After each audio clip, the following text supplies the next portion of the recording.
This is Lanny Poffo, formerly the genius of WWE, and you are listening to wrestling's first audio drama, Kings of the Ring. You are listening to the Kings of the Ring Podcast Network.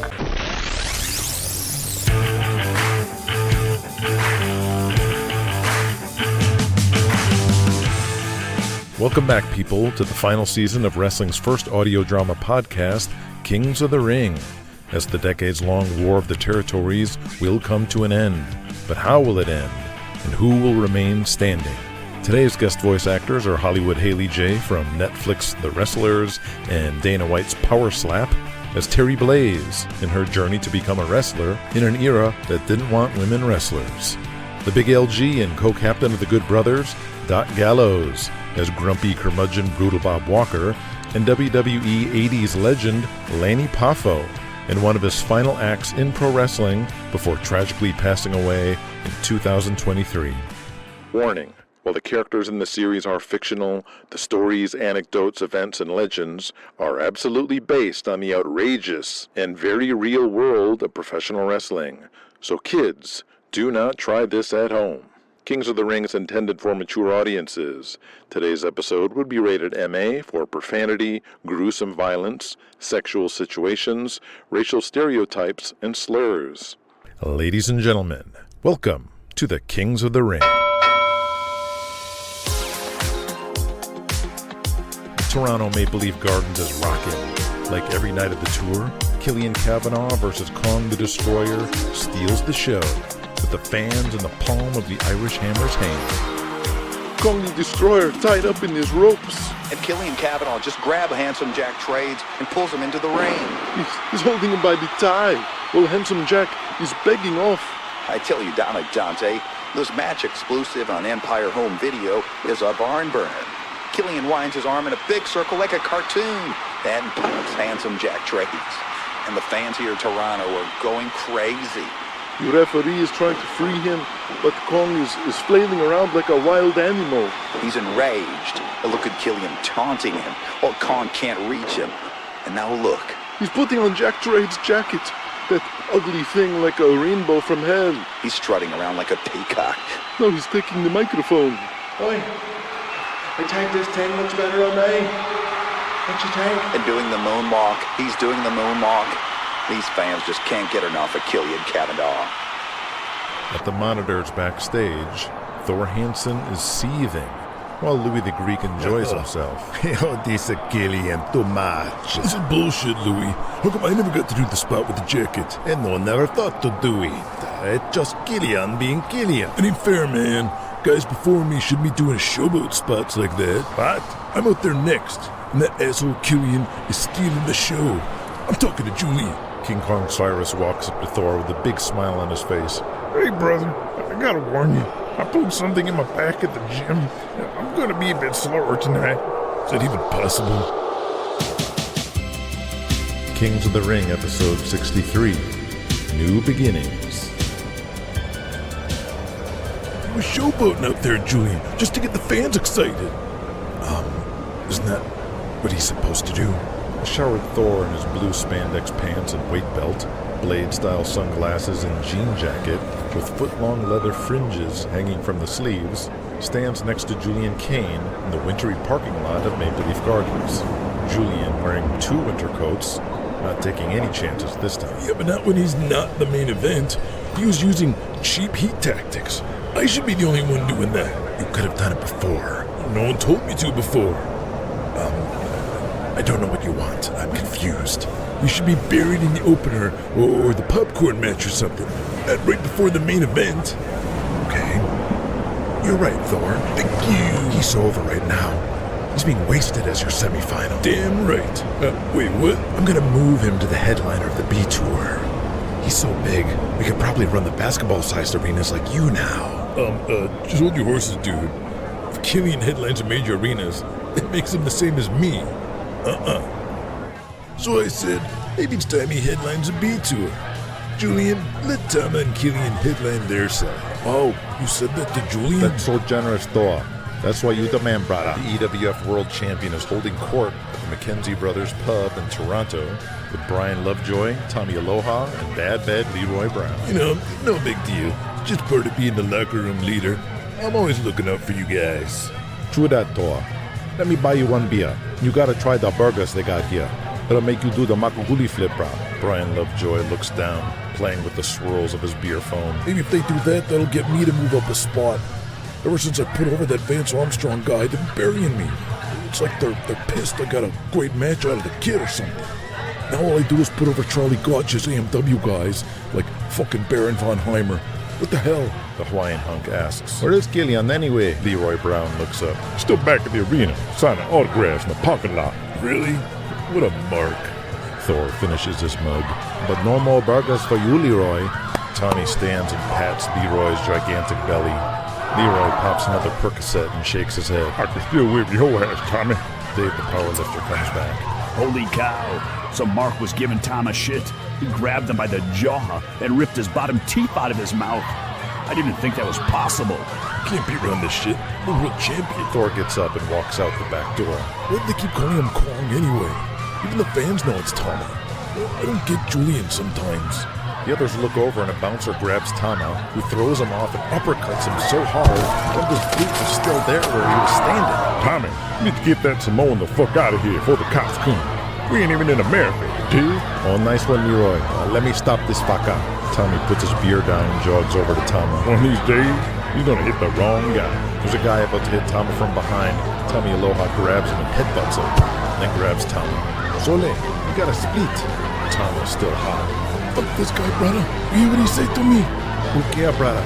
Let's get a Big Mac burger. On me.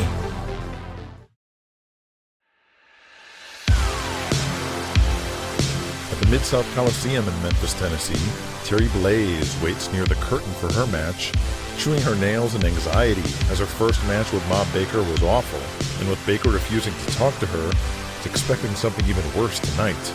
Raylan Crenshaw, his huge belly hanging over his blue trunks, walks up to the referee and Ma Baker. Okay, ladies, no more than 10 minutes. Now we need a finish. Okay, girl, what's a nice move you can do? A real humdinger. I like my drop kick. Okay, Cletus here let you know when to go home. Reversal whip, drop kick, cover. Ma kick out. Trolling the ropes again, drop kick. Ma hold the ropes, you take the bump. My elbow drop for the pin. Every time Terri tries one of the wrestling moves she actually learned, Baker cuts her off or reverses it and slams the shit out of her. And when she's not beating the shit out of her, Baker is twisting and yanking Terri's arm out of her socket like she owes her money. Is this a real fight or a wrestling match? The referee acts like he's checking on her, but talks into her hair.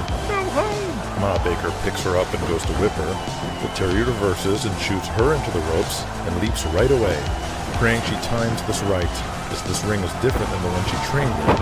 Right on time, she hits Baker with the dropkick. She covers her and Baker kicks out at one. She lifts Baker up, shoots her into the ropes, and jumps even quicker this time, and lands flat on her back as Baker didn't bounce off the ropes. A second later, she looks up to see Ma Baker crashing onto her with her full body weight, crushing her ribs. Back in the locker room. Crusher Krelchik trained you. Don't make me laugh. Your punches missed by a mile, and your dropkick was the shits. The smell of stale hot dogs, beer, and sweat permeate the air as a modest number of fans file into the Sportatorium in Dallas, Texas, which also acts as the offices of All South Wrestling, which is why Criss Stanley is sent by his uncle Burt Ironside to retrieve his reading glasses. But unexpectedly, someone's already there. Oh, hell yeah, Will. But I gotta tell him, I at least owe him that. Criss walks in and Peyton Thomas looks up from Burt's desk like he's seen a ghost. Oh shit, yeah, I better skedaddle.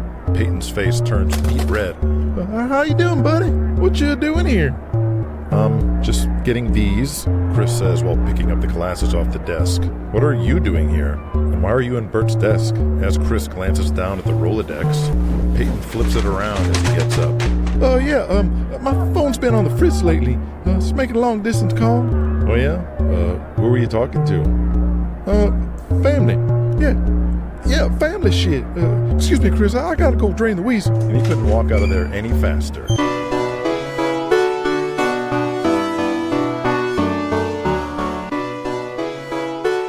As the show begins, Burt Ironside is up at the balcony overlooking the ring when Criss wanders in dazed and hands him his glasses. About time.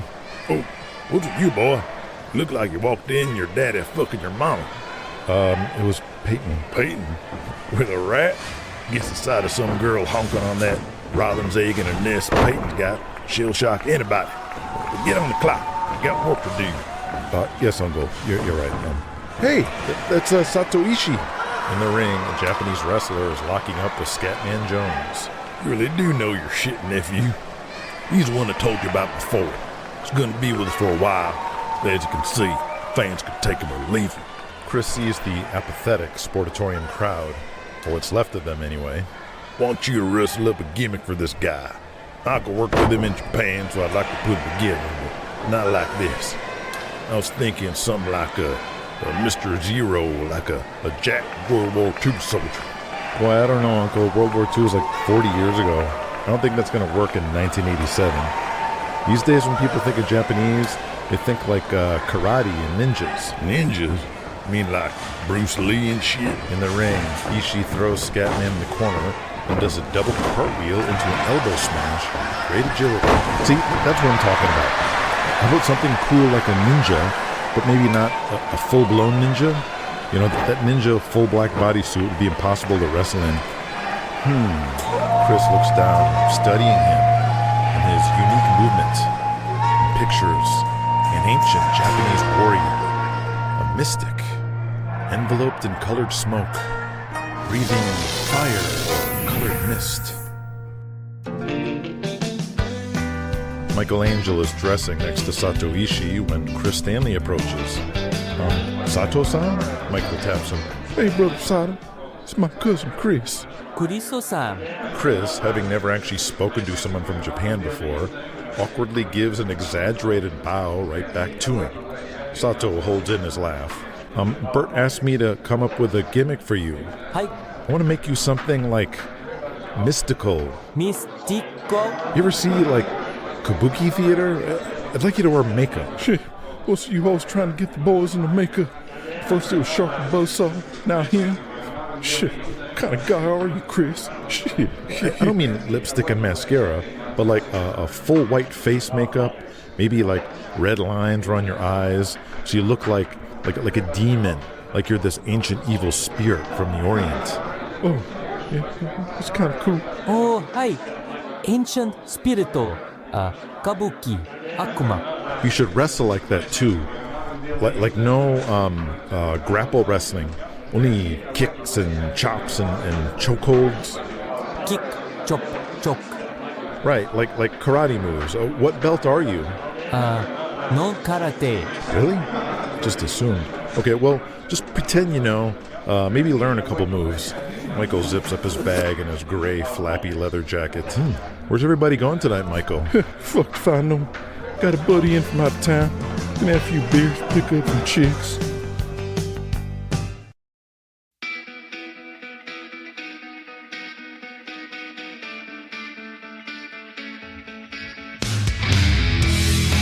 Outside a warehouse in Los Angeles, Daniel Daybreak is talking on a brick-like cellular phone with a foot-long antenna sticking out the top.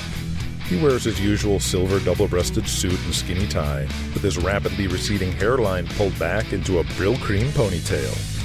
Beside him are two of the actors from Thor and Daybreak's Super Team USA pilot in Gold's Gym tank tops and baggy sweatpants. Donald Frisco, who played Flash from that show, looks like Captain America, muscular with a square jaw and thick feathered dirty blonde hair. His brother Jake, who played Hammer, is taller and more muscular with dark brown hair and a scowl on his face. He turns off the bulky phone and turns to the guys. All right, guys, where are Ratchet and Crash? Steve has an audition for Mr. Belvedere. He feels pretty good about it. And Jim moved back to Georgia. What? But fine, to hell with those guys. But don't need them. Just add them to the list of people who keep fucking us. And right at the top of that list is Thor Hansen. I was the fastest rising agent in town, bringing both of us to the top of Hollywood fame and fortune, and he fucked me. In the ass. You hear me? He fucked me right in the ass. Jake is confused. He did what? No, not literally, but he fucked me like he fucked you guys. I handpicked 4 of y'all from a large group of aspiring actors to be part of the Super Team USA as a vehicle for Thor and an entry point for you guys. But he bailed on us and left us with our dicks in our hands. And after he fucked me with Paramount, nobody'll touch me in this town. Even Herb from Burger King won't return my calls. I got one client left. She looks like a horse, is a complete unknown, and refuses to use her family connections. But none of that matters except you guys. Because we're gonna beat Thor at his own game. I'm gonna turn Super Team USA into wrestlers. Good. Donald doesn't share his brother's enthusiasm. Gee, I don't know, Danny. I appreciate it, but I don't know the first thing about wrestling. And you don't either. Who cares? After the way that asshole talked to me at the pilot, I want to fuck with that Thor guy any way I can. Wrestling looks like a piece of cake anyway. I don't think you can just walk into something like this blindly. When I took up bodybuilding, I really needed to understand the science and everything. Before auditioning for Super Team USA, I took acting classes for a month just to make sure... What's to know? You get in the ring and beat guys up. And make over $1 million doing it.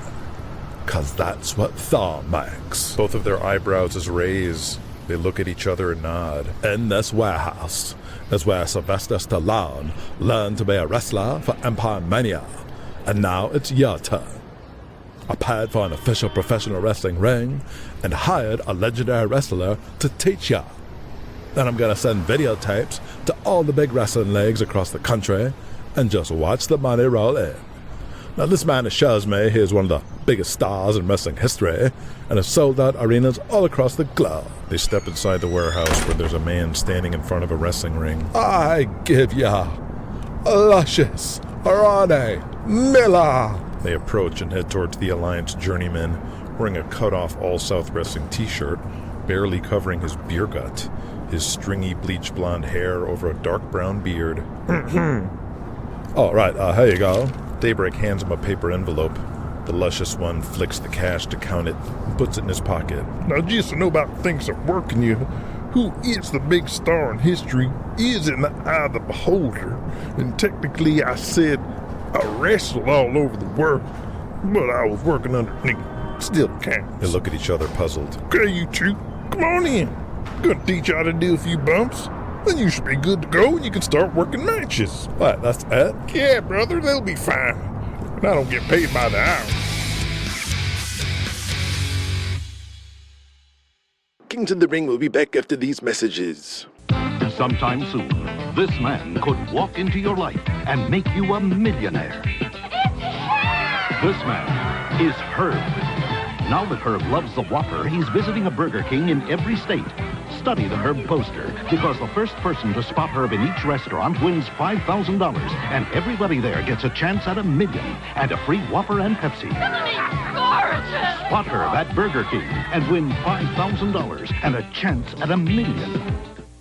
You don't need a haircut, Jim. You need Brill Cream. Brill Cream? Sure. Your hair's short enough, but it's a mess. It sure is. Brill Cream's so concentrated, just a little dab keeps hair healthy looking and in control all day. Look, I'll put a little dab of Brill Cream here. Nothing here. See? Even with the hair blower, the Brill Cream side doesn't fly around. Without Brill Cream, hair flies around. Terrific. You're right. With Brill Cream, a little dab will do you. We now return to Kings of the Ring. It's Saturday morning in the WVBS studios. Nigel Davies takes a moment, walking around the large empty studio room where he produced the wrestling show for over a decade before bailing on them for the Empire, tugging on the bottom rope, looking up at the flags that he had put up there, hanging from the ceiling to signify the all-stars from around the world who compete in this ring. All right, Nigel, what are we doing? Nigel is surprised, but relieved to hear Brutal Bob Walker came after all. He turns and sees the bearded grizzly bear looking at him, waiting for Nigel to make the next move. Realizing the amount of pride being swallowed, he chooses not to rub it in and moves on. Dmitry Rykov, I know for a fact that Julian will be giving Vladimir Rykov a very large push up north. He's been angling for a major Russian program for the past year. We need to beat him to the punch and push Dmitri as our Russian. So it looks like Julian is copying us. I like that. To hell with Julian Cain. I'm bringing in corporal punishment. After he screwed us in '84, you're going to reward him with a job? That was a long time ago. If Dmitri is going to be our Russian nightmare, then we need an American hero. Corporal punishment can play that part. Not so sure you can make a hero out of that soldier boy. People are still pretty raw about Vietnam. Now the Iran-Contra deal. Patriotism always works. You know this. I fought in Vietnam, and I'm the one who got spit on back here. And who's this clown to represent the Army anyway? He's a symbol, Robert. He's going to be in a new Schwarzenegger film this year. He's going to be in the children's cartoon program, G.I. Joe. A cartoon? My point exactly.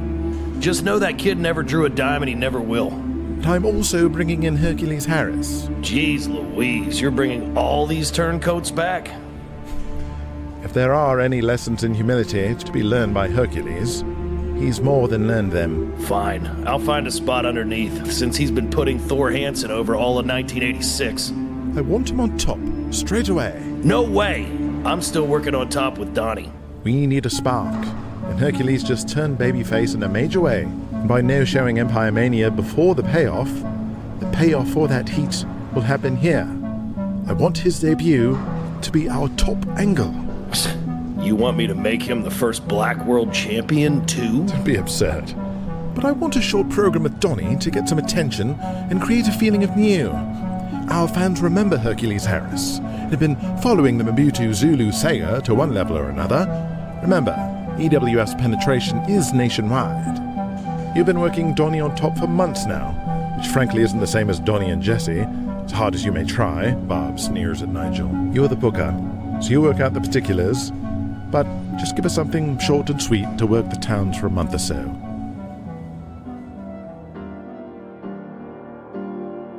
In his crummy apartment in Oshkosh, Wisconsin, the shaggy, dark-haired, and mustached Shopko employee, Ian Streeter, stares into space, remembering when old friend Vance Armstrong confronted him with some hard truths. It's okay, but I don't get you, Ian. I had one good match, and it was all smoke and mirrors. I've seen you on TV. You can do this. Really? I don't know what the future is for me, but you're the real thing. They wanted me to be the next Thor Hansen, but it's probably you. Ian, we go way back, and I'm telling you, don't waste your life away here. He grabs the plastic bag he got from praying away and pulls out the new issue of Pro Wrestling Digest and sees himself inside. In his last job as blonde-haired bronze god, Apollo Sampson, in the Where Are They Now section. He slowly thumbs through and sees Brick Sawyer and Tiger Warren are still the tag team champs of All South. His stomach turns at the mere sight of his bully and tormentor Brick, and quickly turns the page. He sees his old classmates and bouncer buddies throughout the magazine. Mike Peel as the hockey-masked Damien in Tennessee, Nate Wilkinson as the bald Russian muscle man Vladimir Rykov in the Empire Now, with an article about how Thor Hansen is afraid of him. Dmitri Rykov, Bo Riggs, Shark and Buzzsaw, all in the WWA. Then he flips back to the Where Are They Now section and sees right below himself the outlaw Jesse James, covered in blood, wrestling some guy named Carlos Rivera in Puerto Rico. What the hell? He goes to his kitchen counter and finds his address book, stuffed with papers and napkins.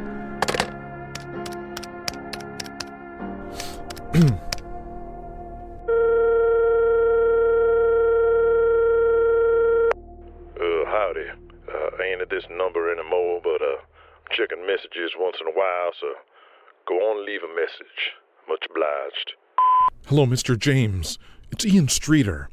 I worked as Apollo Sampson in All South. When you guys trained me, I had the brown shaggy hair and the big mustache before Criss Stanley cleaned me up. Anyway, you invited me to come to work Atlanta, and I told you I was retired. It looks like you're not even there anymore, but you once told us we could talk to you about anything.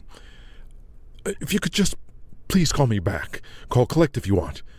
But I really need to talk to you, Jesse, because I think I made a big mistake. With determination, he opens a plastic bag and pulls out a box of Clairol Loving Care blonde hair dye and tears it open. Let's do it.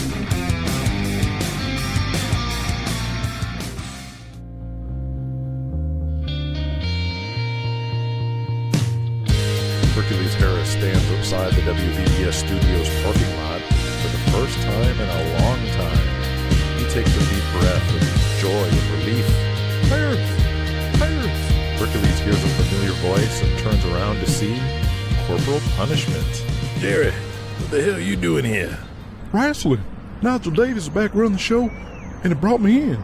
No shit. Did the same thing to me. My mama answered the phone. Thought it was a rib. Some English guy calling her house. You look good, brother. You look more like you. And I don't just mean losing the feathers and the spear. I am good. Being free of the Empire was like getting a monkey off my back. It was killing my soul doing that Zulu bullshit. What happened to you? I heard you kept winning DQ matches over Dan Sanders but could never win the belt. Was that nearly got you fucking with you like Julian? No, man. I was gonna win it. Dan Sanders handpicked me for the spot. He laid out the whole deal, step by step, to pass the torch to me and give himself a nice send-off on his own terms. The big payoff was to be in St. Paul, and the night it was supposed to happen was when Julian Cain bought the AMW off Nelly Gotch, pulled the plug on everything. Oh, shit. Goddamn the hell with that motherfucker. Amen, Harris. But who cares? What's done is done, and we're here now. Yes, sir. Come on, let's go. They put their arms around each other as they walk to the rear doors. Just then a limousine speeds up and parks right in front of them. They both step out of the way. The door opens, and Daniel Hawkins scrambles out the door. Wait, what the hell are you jerk-offs doing here? No, you two can fuck off. You're not welcome here. I remember when you bailed on us for the Empire. You fucking backstabbing lizard fucking... Oh, do shut up, Daniel. The double doors of the building are open, and standing inside is Nigel Davies. These are my honored guests. He walks straight to them and shakes both their hands. Hercules Harris and Corporal Punishment, welcome back to the WWA. Guess I could say the same to you, Nigel. Yes, you could, Harris. But I think we'll have a little bit more fun here than we did in New York. Eh, gentlemen? Could say that again. I don't think I can agree to this. I don't like these guys. On the I-40 East, Terri Blaze is in the backseat of a '79 Lincoln Continental, looking up at the sign that reads 180 miles to Nashville. In the front seat is longtime veteran manager Johnny Johnston IV, and driving is the NBA-sized top heel of Wild Wild Wrestling, Damien, whose hockey mask is safely packed away, and whose long legs fit perfectly in this long automobile. As she stares out into the night, she's so distressed about something, she's all but ignored the can of Stroh's in her hand. So I said, now just wait. So I said, now wait just a hot shit minute. You know who you're talking to, and you'll never guess what he said next. What? The giant Damien says. He said, no.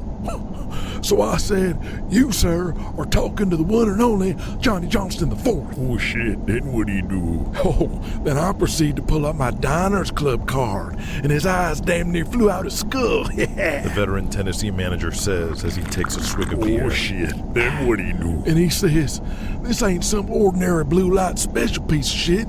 This is a Zenith, the finest piece of equipment in old Kmart. Man, do you guys know Ma Baker is pissed off at me? What'd you say, young lady? It's been like 3 nights in a row. She barely talks to me. She's killing me out there. Gets stiffer every night. Damien looks at Terri through the rearview mirror as well. Last night she dropped an elbow on me that damn near caved my chest in. At some point in every young wrestler's career, when they're learning the ropes with a veteran... Sounds like you need to give her a receipt, Terri. A what? It's just lingo, honey.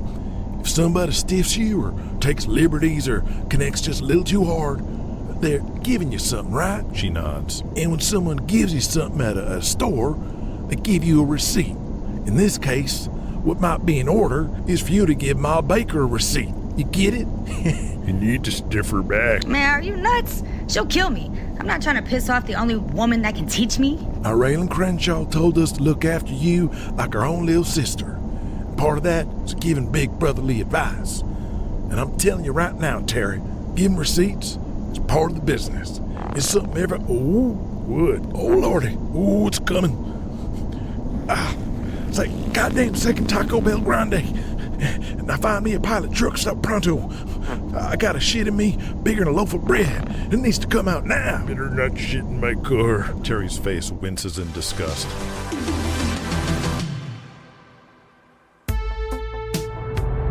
Come here, you little slut. I'm gonna pound you like a bucking bronco.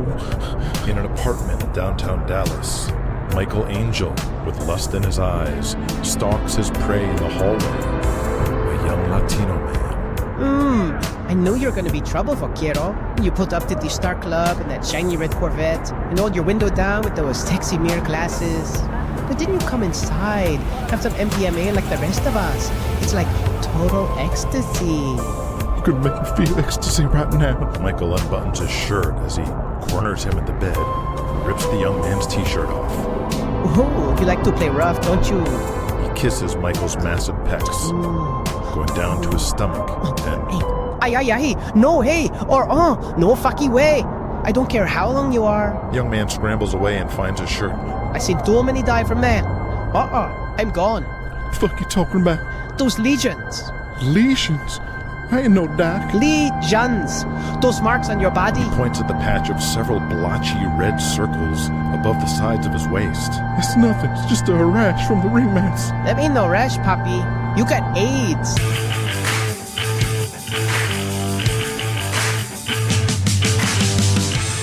Oh no, Michael. Thanks for listening to episode 63, and I hope you enjoyed the scene where Vladimir Rykov spoke to Dmitry Rykov, who was playing on his Nintendo. If you heard this, that means you are a patron of Kings of the Ring, and I thank you for your support. If you did not hear this, you can become a patron for only a few bucks a month, and you will hear all the deleted scenes from the entire series, as patrons have access to the extended editions of all episodes. Plus, they receive new episodes a couple weeks earlier every month, and they also get the patron-exclusive podcast, Breaking Kayfabe, where we give director's commentary on each episode, but also explain all the Easter eggs and references. In this episode, we'll be talking about AIDS and wrestling and in the 80s, the real-life inspirations for the Super Team USA guys, more Terri Blaze, the real-life Tama, and so much more. So please visit patreon.com/KingsOTR for more info and consider joining to receive the exclusive patron content and to support the show and keep it ad-free. We are on Instagram and YouTube now, so please follow us there. Insta is KingsOTR1984, and YouTube is the usual youtube.com/KingsOTR. Episode 64 will be here before you know it, and we'll catch up with Miss Kitty, Diamond Donnie Gold, the Apocalypse, and we'll find out what Brutal Bob Walker cooked up for Hercules Harris's big debut, and what Michael Angel is going to do now that he's been accused of having AIDS.